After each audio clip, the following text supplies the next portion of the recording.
Good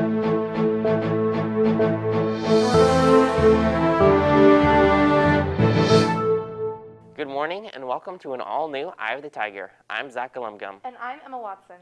With the end of midterms comes the beginning of a new grading period. The period began yesterday and will run until December 22nd. The Student Play Subtext has performances from this Thursday until Saturday the 23rd. Tickets will cost $8 for students and $10 for general admission. Subtext runs at 2 p.m. on Saturday the 16th and every other Thursday, Friday, and Saturday at 7. The portables have created long commutes for the students for the past several years. Now with everyone back on campus, getting to class takes a lot longer than clicking a Zoom link. We go to Jake Finn with more on the story. A long-running issue that affects all students and teachers is the distance between the portables and everything else on campus. Sure, it's even farther for my students to go to the bathroom. It's like 250 yards for the kids to go. It's not okay. For years there have been plans that have been kicked around. Personally, I wouldn't have put in a new gym. I would have put in a new classroom building, got rid of the portables, then put in a new gym. We could have solved multiple problems all at the same time. We could have fixed a parking issue. We could have gotten rid of the portables, then we put in a new gym. Your Sergio Vences is one of the many students that deals with these issues in the older portables. It can be kind of nice sometimes, but it can also be like really hot in the classroom because the AC doesn't always work, so it's kind of... Some classes have advantages to being away from the other classes. I do like our spot. It's really nice, and there's tons of room in the classroom that we have to have activities. And if we were in a normal classroom, we would have to worry about like being too noisy and all. With the gym no longer being in use, it allows for them to remove it and allow the space for other classrooms on campus. The long-term picture for the portables is that when the old gym here, we're actually going to have to demolish that, and we're going to be building a new classroom building there. We're hoping it's a 2- or 3-story building. When that's built, the hope is we'll be able to move portables off-site. So the long-term picture is, yes, we're going to hopefully get those taken out long-term, but only once we have permanent classroom buildings. Richter plans on moving towards replacing the portables in future years to come. Now we go to Joseph Bianchini with sports.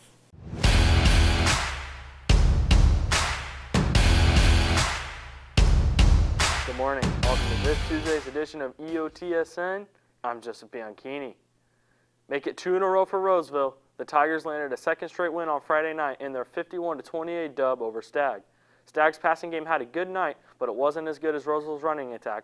Brandon Graydon, Ricky Bassinelli, and Andrew Lucero all went for over 100 yards on the ground, powering Roseville's offense to another high-scoring night. I think our offense played really well. I think we all did like a good job just executing the plays, and then our defense did good too. You know, they were stopping and getting turnovers, getting us the ball back, and we were able to go out on offense and make plays and put together drives. Roseville is at home against Yuba City this Friday.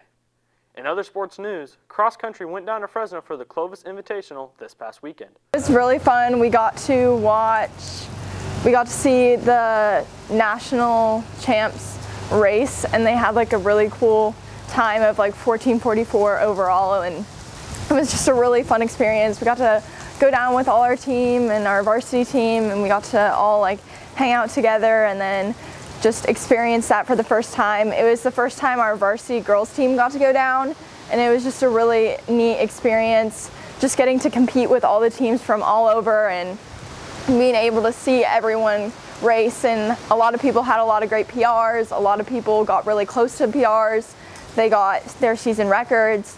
It was just like a really neat experience overall. Girls tennis had a very successful week last week. On Tuesday in their match against Antelope, Roseville went 4-2 in singles and 2-1 in doubles. On Thursday, they had an even stronger performance against River Valley, where the Tigers went 5-1 in singles and 3-0 in doubles. The team's been doing really good. We've been winning most of our games, and I think we can make it pretty far this season. And finally, let's take a look at the Roseville sports taking place this week. Girls golf are at home against Bella Vista and Intercom Tuesday and Thursday. They also have their second CVC tournament on Monday. Boys water polo are at Wood Creek on Wednesday and have the Dixon tournament all day on Saturday. Girls tennis are home against Yuba City on Thursday. Moving over to girls volleyball, they are at Pleasant Valley on Saturday and in Yuba on Monday. Football are at home versus Yuba this week. More on the game on Friday. And finally, cross country have the Wildfire Invitational in Forest Hill on Saturday. This meet will be for JV and Frost Soft Runners only. And that's all on your home for Roseville High School sports, top plays, breakdowns, and more. I, the Tiger Sports Network, EOTSN. And now we go over to entertainment.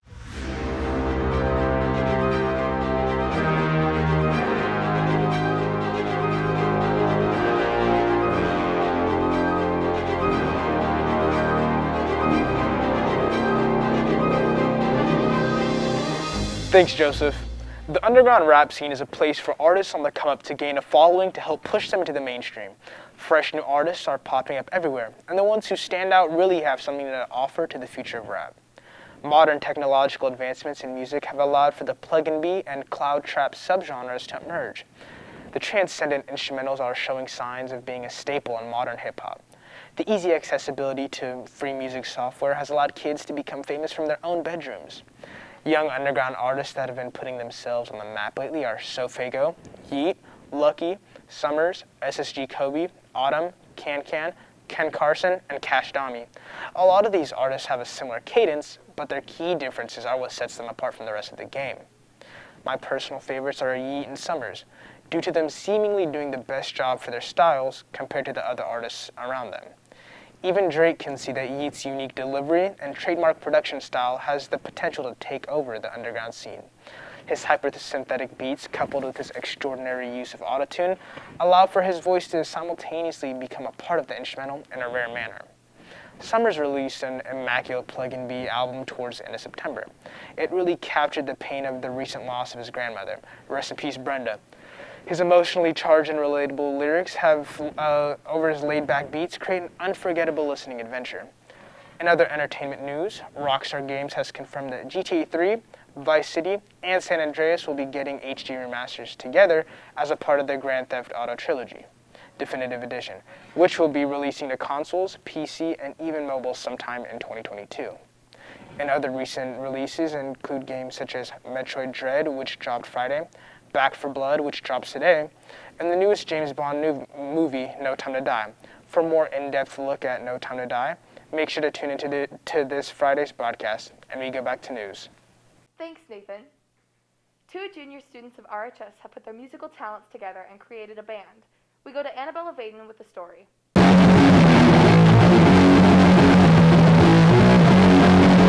Being an independent, hardcore punk rock band has its struggles, but juniors Dylan Leal and Ryan Collins proved otherwise, releasing a small debut in their band Borius with their lead vocalist Tegan, bassist Trevor, and second guitarist T.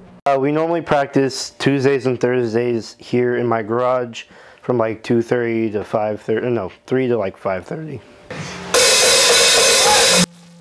Dylan Leal, drummer, does his best to thrive as a better and more efficient drummer himself. I play the drums, drum set, whatever. It's my baby right there.